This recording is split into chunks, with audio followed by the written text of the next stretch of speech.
Hey, welcome to Blender Tutor. My name is Tom, and today we're going to be going over the fundamentals of soft body dynamics in Blender 2.91. So I created these bouncy burgers with the soft body dynamics in Blender, which seemed to offend a few people. But we're going to go over creating a similar result with some donuts later. But first, I wanted to go over the soft body settings so that you kind of have an idea of what everything does before we get deeper into the project. So let's get started. Let's create a new project.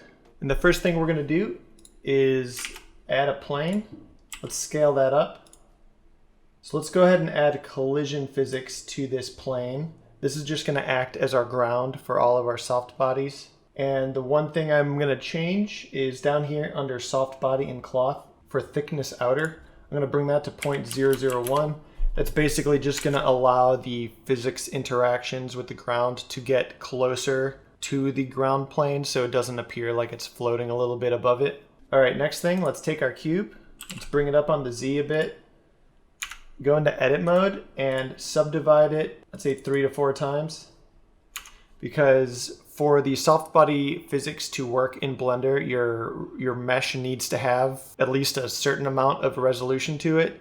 Next, let's just rotate it, hit RR. We just rotate our cube a little bit so it's not going to fall flat. It's going to kind of fall on its corner. That way we could see how our physics are working. And the next thing we're going to do is let's go ahead and add a soft body to the cube. And we could go over these settings real quick. So under object, the only thing we're really going to worry about for this tutorial is the mass. And that's basically just how heavy our object is. For this, we could just leave it at 1. We might tweak that a little later once we get to the donut. The only other thing I want to go over for this control point, you could basically add weight painted vertex groups to your mesh so that only part of it has soft body dynamics and the rest of it doesn't. We're not going to go into that for this tutorial, but that's just something to keep in mind. Under simulation, it's basically just the speed of the simulation. This setting is also in like fluid sim, smoke sim, and it basically works how you expect. 1 is the default speed, but if you were to lower that, it's going to simulate everything slower than normal. We're going to leave that at 1.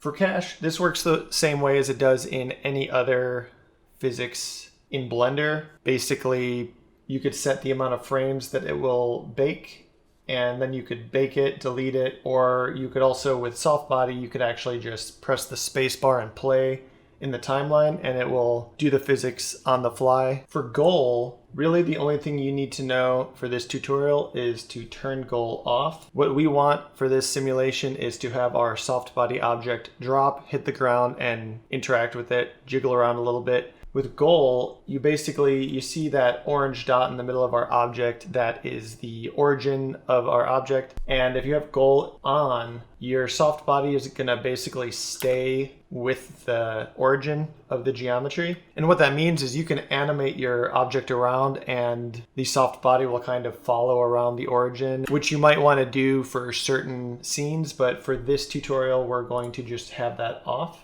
Then edges right here is really the most important setting for the soft body dynamics. That's where most of our tweaking is going to take place. So I'll kind of go over everything. For pull and for push, basically you could think of a soft body. It's kind of like one of those old spring mattresses where there's a bunch of springs inside of it. And there's basically it's like a grid of control points within our mesh. And the pull and push settings will affect how much those points in our mesh can push or pull between each other and between other objects. All that really means is that the higher this setting is, it goes from 0 to 1 for both of these. The closer to 1 means it's going to be stiffer, and the closer to 0 is going to be more wobbly. For damp, that's the friction of the spring effect in our mesh. So higher values of damp are going to kind of soften the look of the simulation, and the lower it is, it's going to kind of stiffen it up a little bit. For plasticity, that is permanent deformation of your mesh, so just think of it as plastic, but it could also be used for something like metal or anything that can bend and deform. So if we were to turn that up, the higher that goes, and that could go above 1, you could set it to like 50 or something. The higher the plasticity is, the more permanent the deformation is going to be on your mesh. And if you leave it at 0, it's off and it will basically keep its form. It'll just jiggle around a lot. Bending is probably our most important setting. I mean, they're all kind of important, but bending is going to what allows your object to keep its shape. So the lower the bending value is, it goes between 0 and 10. The lower it is, the less your object will keep its form. So if we were to just play this right now, you could see it just kind of falls apart. But if I were to bring the bending up to 10, you can see it keeps its form really well. It's still jiggling around, but it is still a cube. For length, I haven't really experimented with this very much, so we're just going to ignore that and leave it at 0. And then under here, what these do is you could turn on collision edge or face so it interacts a little better with other objects that it's colliding with. If you're noticing that two objects are colliding and they're kind of intersecting or they're not really behaving correctly, I usually turn on collision edge and that takes care of it. Under that we have aerodynamics. I believe this is just how it interacts while it's falling. I usually just leave that alone. For stiffness, that's going to allow your mesh to really, it basically is exactly what it sounds like. If you turn on stiffness and leave it at 1, which is the maximum amount, it's just going to act like almost like a rigid body. It's going to have a little bit of bounce. If we watch this now with stiffness on, you could see it barely bends or jiggles at all. So stiffness would be used for something like metal or hard plastic where you don't really want to move very much, and you're probably going to end up mixing stiffness with plasticity so that it will deform when it hits something. There are car games like BeamNG that are basically simulating soft body physics as you're driving the car. So if it crashes into a wall or another car, everything is bending and collapsing and everything. That's kind of what you're going to be doing with this. We could leave it off for this. And then self-collision is similar to cloth simulation. So if you don't want your mesh to intersect with itself when it's bending too much, you can turn this on. If you have stiffness on, you probably don't need self-collision on because it shouldn't be bending so much that it is collapsing on itself. But if you're adding like a lot of force, you can turn it on. But if you have like a really soft object that is bending a lot, you're going to want to turn self-collision on. That will also slow down the simulation, but it will help so it doesn't just collapse on itself. And I usually just leave these settings as is for self-collision. All right, so that is basically the overview of what you need to know for soft bodies for us to get started. I do want to just show you this little example scene that I made. So I made these 4 different objects, all with soft bodies in Blender, and I just gave them each different settings to kind of show you examples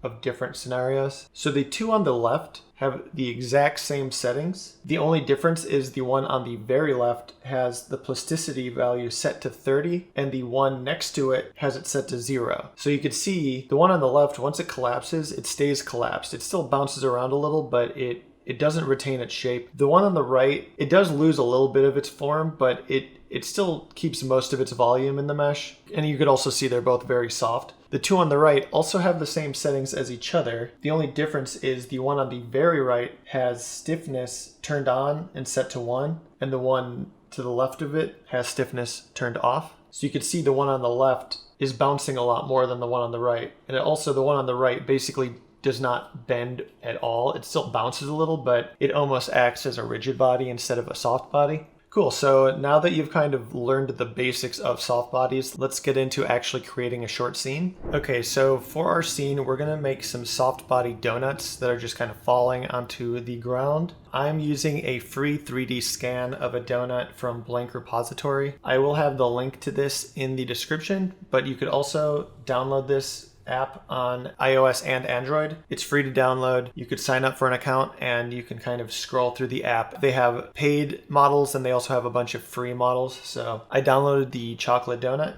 Cool, so once you've downloaded your donut, go ahead and create a new scene in Blender. We could delete the lamp and the cube. Let's go ahead and import our donut. It'll be a .obj file. It's a fairly high resolution mesh, so it might take a few seconds for it to actually import into Blender.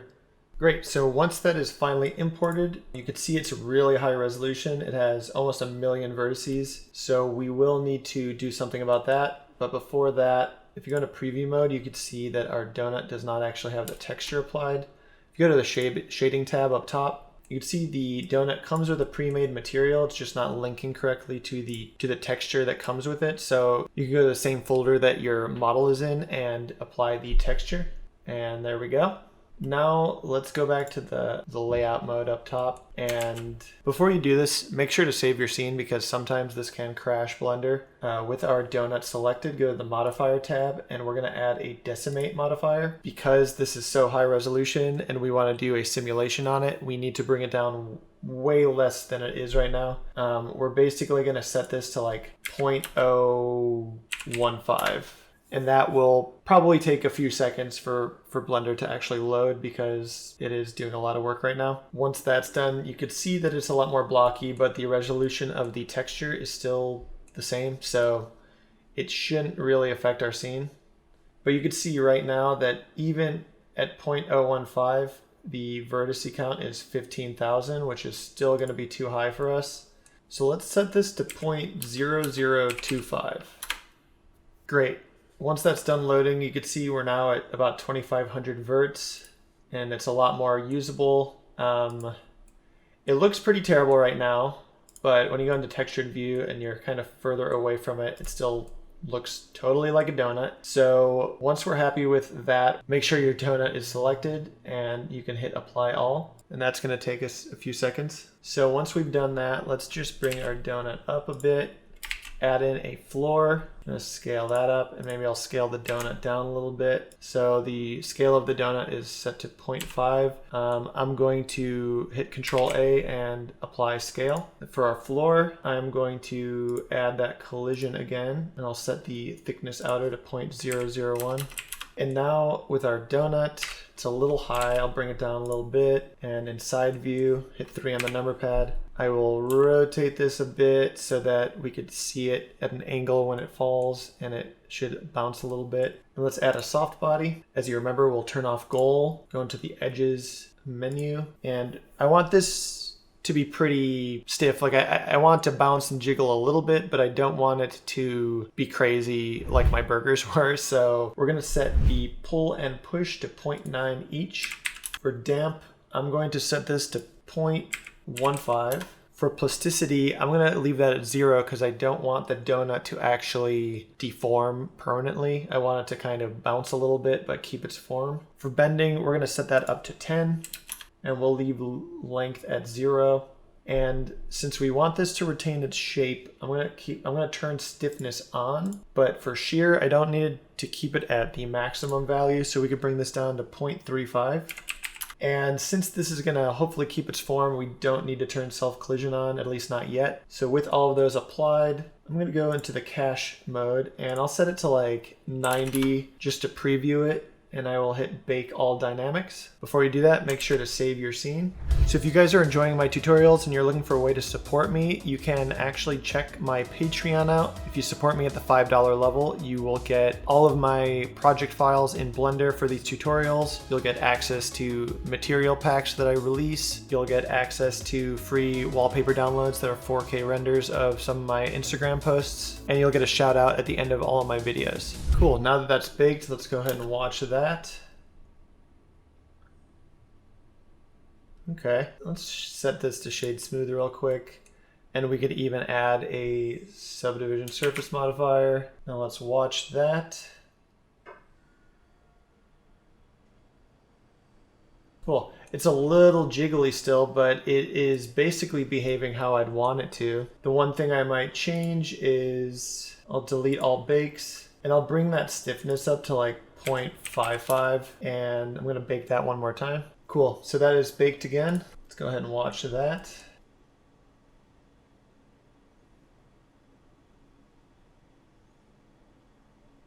All right, I think that's getting the point across. So now that we have our initial donut done, it's a little boring, so let's add in a couple more donuts. Let's add in one more at first. So I'll just Shift D and I will raise it up.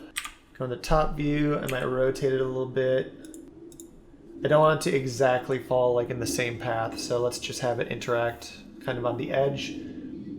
And let's go delete all bakes. What you're gonna wanna keep in mind is right now, individual objects that both have soft body physics on them don't actually interact with each other. So we're going to have to add a collision in the physics tab as well for each of these. So just go ahead and add collision for our first donut, go to our second one and add it as well. You could just leave all these settings the same.